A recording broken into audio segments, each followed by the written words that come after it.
guys, good morning or good afternoon or good evening. It depends on what time you are watching this video.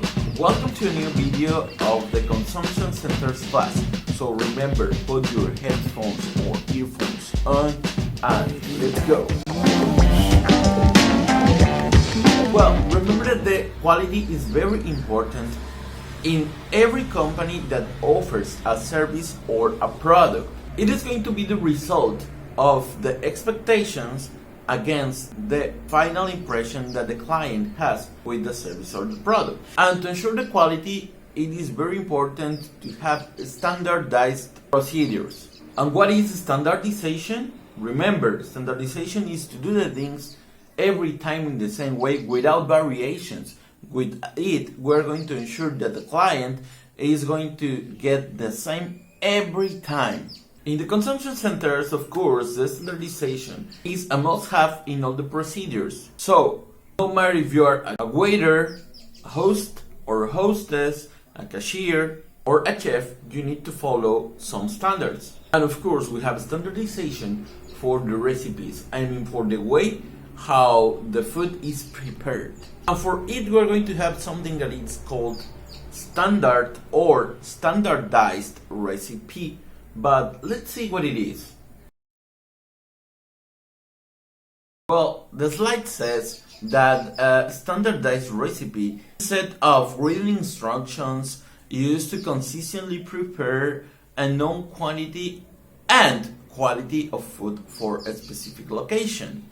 A standardized recipe will produce a product that is close to identical in taste and yield every time it is made, no matter who follows the instructions. And well, as the slide mentioned, a standardized recipe needs to be understood for every person in the kitchen. So no matter who is the person who is going to prepare this, following these instructions, the result must be the same. That's why it's very important, because it is going to ensure the standardization in the kitchen. So imagine that you go to a restaurant and you want to eat some enchiladas suizas, for example, right? And you go to this place and the taste is perfect.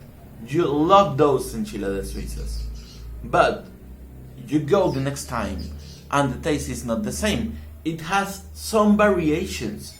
So your expectation was based on your first experience. If you go again and you don't have the same experience, your perception of the quality is not going to be the same. But if you have standardized recipes, you are going to go many times to the same restaurant, and every time you are going to get the same taste, the same result. The enchiladas suizas that you're going to eat are going to be exactly the same, and the taste you're going to get is going to be exactly the same than the one that you got the first time. But the standard recipe is not just important in terms of the taste, in terms of the quality. It is also a control tool for the restaurant or the consumption center management. Because in this recipe, you're going to find information like the specific quantity, the specific amount of ingredients, the specific amount of portions that you are going to get from a preparation, and also the cost of every single ingredient.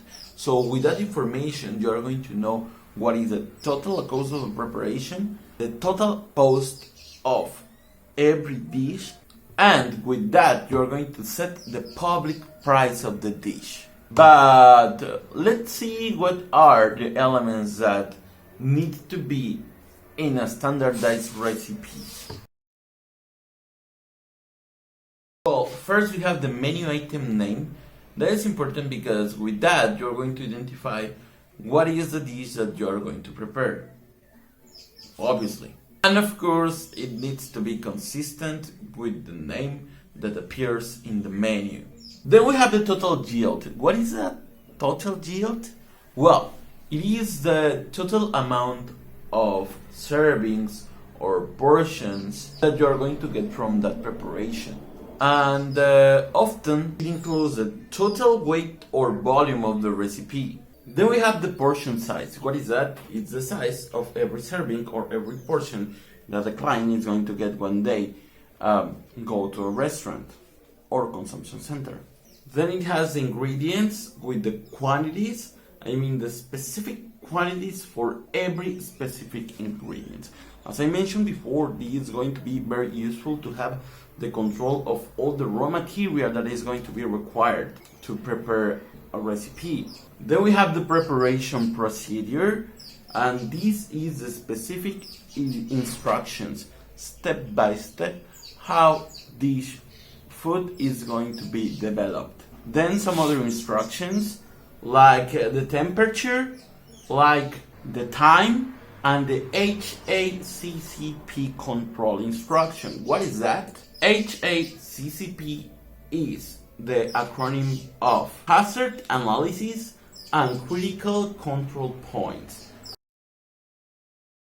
And it is to ensure that the dish is properly cooked so it is safe for humans to consume that product.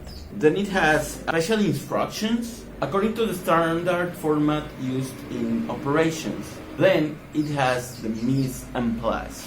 What is information that we're going to find there is a list of small equipment and individual ingredients preparation that need to be in the mise en place for that recipe. Then the service instructions.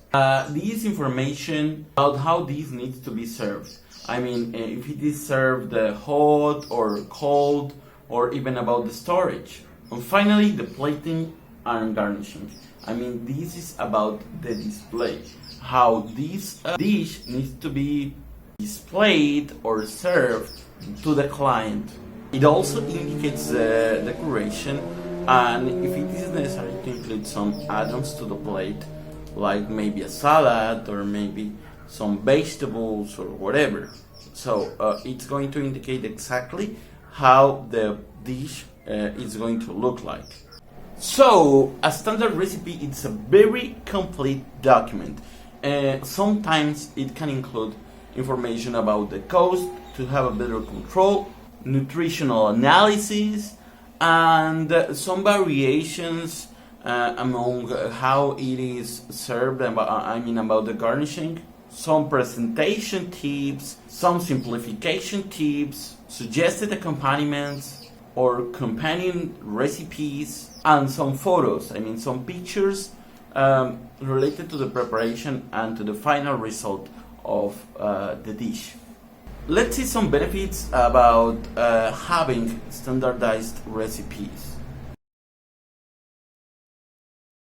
Benefits like a consistent quality and quantity, a standard portion size and cost, assuring nutritional contents, and addressing dietary concerns such as special diets or food allergies. So, helping ensure compliance with fruit in menu requirements, aiding in forecasting and purchasing, fewer errors in food orders, incorporating word simplification principles, and aids in cross-training, assisting in training new employees, incorporating HACCP principles. What is that? Remember, reducing waste and more easily meeting customer expectations. Now let's see an example of a standardized recipe. Well, the image that I show you is not so clear, but in the Classroom platform you're going to find some examples about a standardized recipe and a document about how to do it. The document is in Spanish because I couldn't find a document in English, but it explains step by step how to make a standardized recipe, including the cost, right? Remember that this is a very important tool because with that you're going to know the total cost of your dish. In some restaurants or in some companies, they consider some other costs, some external costs, like the total operation cost divided between the different dishes, right? So they include the gas, they include also the staff payments, and they include many other operation costs. You are not going to include, well, in the one that you're going to find, that information is not going to be included. But some restaurants do it because they want to know exactly what is the total cost of every product. And with that, it's easier to know the profitability of an establishment. And well, that's it for today. Now that you know what the standard recipe is, your work is to make a standard recipe. You are going to find the instructions in the Classroom platform. Well, see you next time, and remember, don't forget to be happy.